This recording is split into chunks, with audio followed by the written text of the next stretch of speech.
ফারুক ভাই, আপনি কি সব খেয়ে ফেলবেন নাকি? রাসেল ভাই, খাওয়াটা কেমন হয়েছে ভাইয়া? কোনো কিছু লাগবে আপনার? সালাদ দিয়ে একটু ডায়েট।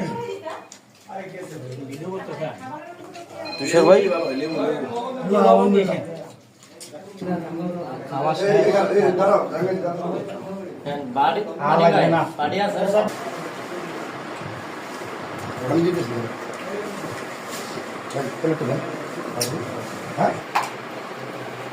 বাবা তুমি কি খাচ্ছ? হ্যাঁ,